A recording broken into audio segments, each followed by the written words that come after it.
My breakdown of Bellator 222 for FightPicks.com. Good night for me, generally speaking. Time to go over what I did right and what I did wrong. Go to FightPicks.com, sign up with the promo code Jimmy Smith, all one word, and see how you do. The first two are the ones I whiffed on a bit, and let me explain why and what I was thinking. Aaron Pico, his career up to this point had been one step forward, one step back, at least. Now, I'm going to do a separate video on Aaron Pico, Dylan Dennis, Heather Hardy, Bellator going all in on fighters like this. I thought this would be a step forward because he was facing a guy with a good record, undefeated, but didn't have the big fight veteran experience. Henry Corrales, knocked Aaron Pico out last time, had big fight experience against the best in Bellator. Pitbull, Daniel Strauss, Emmanuel Sanchez, he'd fought the best. So when he had some rough going, he had experience to fall back on. And it didn't crush him. He didn't mentally break. He didn't fall apart. He didn't have all the issues that a fighter who has maybe a good record but hasn't been in big fights might fall victim to against a physical talent like Aaron Pico.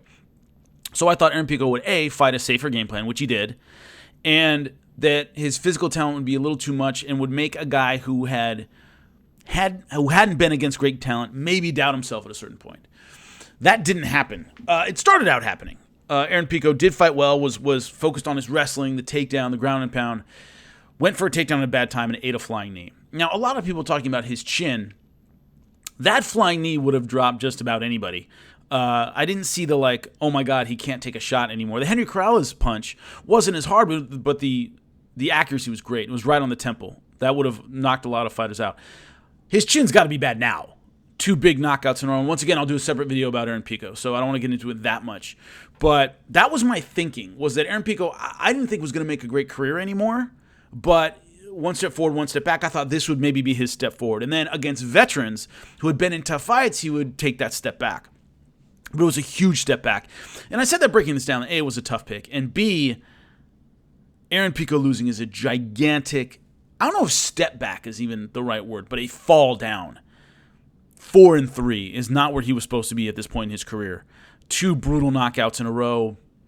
Once again, I'll make a separate video about it, but this is a gigantic step forward for Borix and a huge step back for Aaron Pico. Maybe cataclysmic step back. Next one up was Darren Caldwell versus Horiguchi. Now, this is an interesting one because I kind of thought Darren Caldwell would fight the way he did. Focus on the takedown a bit more, not get into a lot of exchanges with Horiguchi, not try to focus so much on his explosiveness and his athleticism, but his wrestling technique. And he did do that.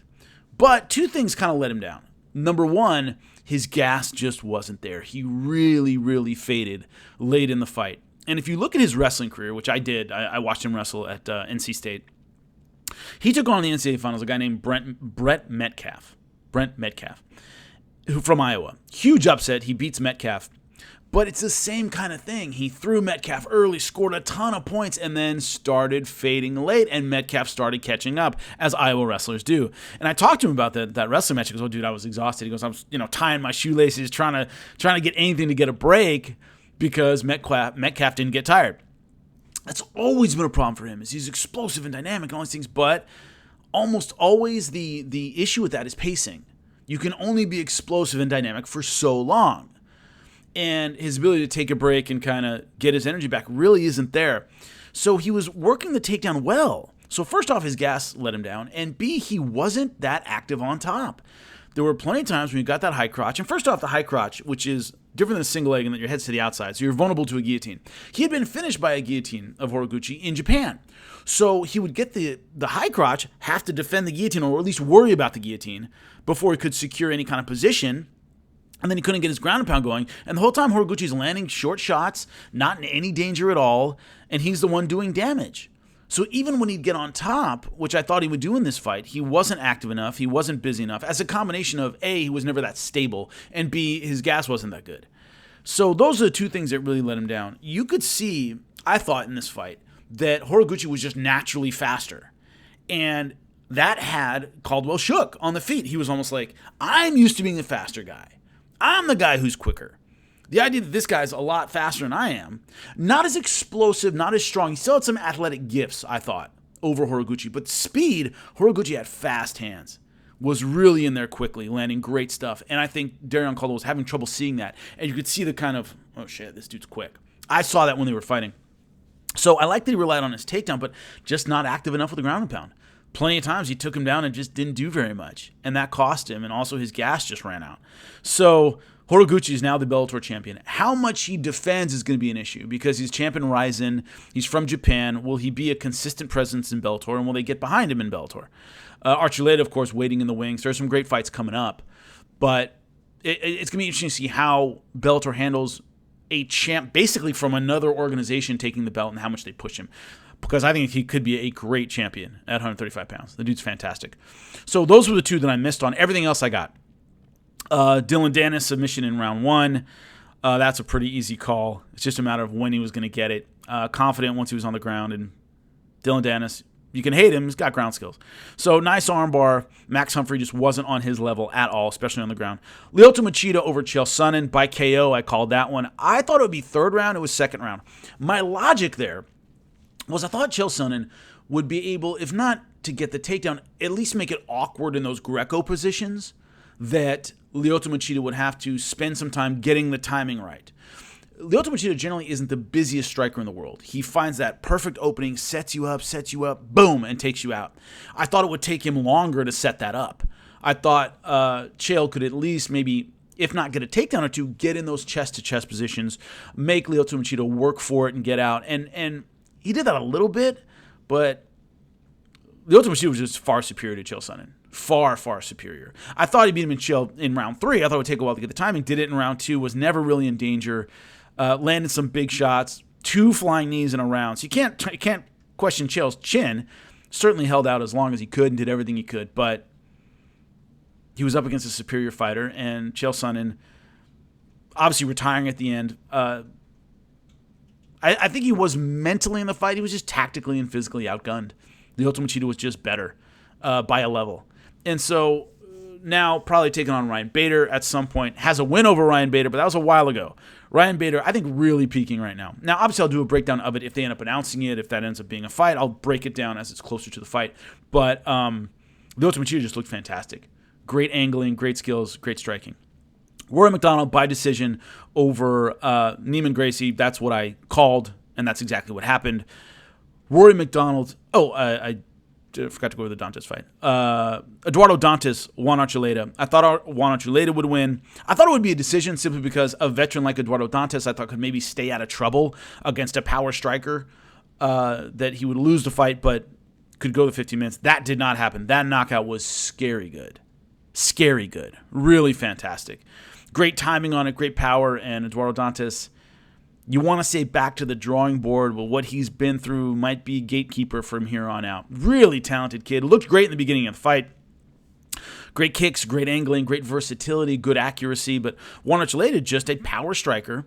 And as he started landing big shots, his power just grew and grew. You see his confidence just going, like, oh, I can do this. I got it. So even before he landed the big fight, he was starting to have confidence in his power striking.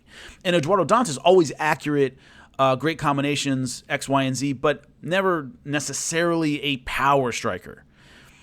Decent power, but that isn't his bread and butter. That's Archuleta's bread and butter. And once Archuleta was in that wheelhouse and feeling really good about himself, that's when the tide started turning. And that knockout at the end of the second round, that's a tough one.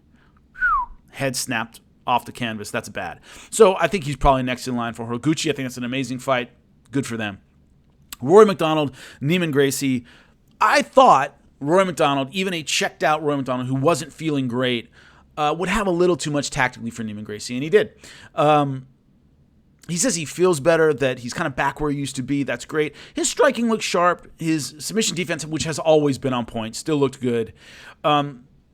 Wrestling defense was there. He gave up some takedowns that I thought were kind of surprising, but Neiman Gracie had good timing on his takedowns and caught Rory MacDonald by surprise a couple times. But one thing about being a traditional jiu-jitsu guy, which Neiman Gracie is, which I am, although I like a lot of footlocks, the problem is it takes a while to get that game going.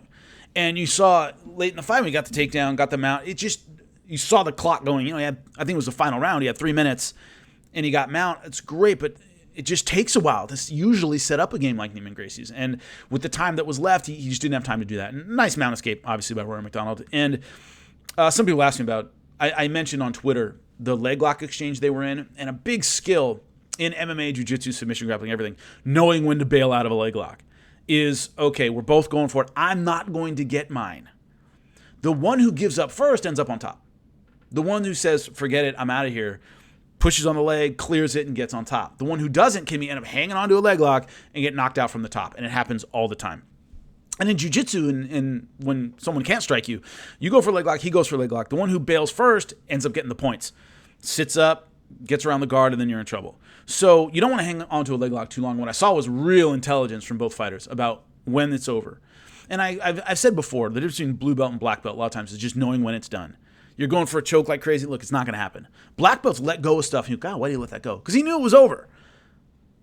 He knew he wasn't going to get the guy. So, why keep going for it? Transition and move and get something out of that position. We saw a lot of that in this fight. Very, very high IQ on the ground by both fighters.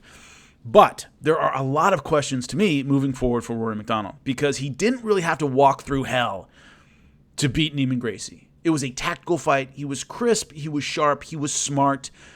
It wasn't a gut check kind of fight. It wasn't a, man, I can barely breathe and my ribs hurt, my jaw hurts. I got to keep going. This guy's still coming out. We didn't see that moment against Neiman Gracie. We're going to see it against Douglas Lima. You don't beat Douglas Lima without going to war with that guy. So there are a lot of questions moving forward about Rory MacDonald. He didn't answer all of them. Looks sharp, and I believe that he feels better about the sport in his career. And all. I do believe that because he seemed like he fought with good energy. And there were a couple times when a couple submissions weren't deep, and if you wanted that mental way out, it's over. And he didn't. He fought through those positions and did well. So he might have it back. Is it back 100%? Because it needs to be back 100% against Douglas Lima, who has looked great in this tournament. He's looked fantastic. 2 fights, 2 finishes. Korsakoff and MVP. Hey, dude looks fantastic. So I'll break that down as it's coming, but there's still a lot of questions left about Rory MacDonald. Stay tuned. I'm doing a breakdown on just this whole Heather Hardy, Dylan Dennis, Aaron Pico kind of all-in situation. So that video is coming up. This is my breakdown for FightPicks.com. Always appreciate it. Once again, go to FightPicks.com. Sign up, Jimmy Smith, all one word. See how you do, but that's my breakdown. Later.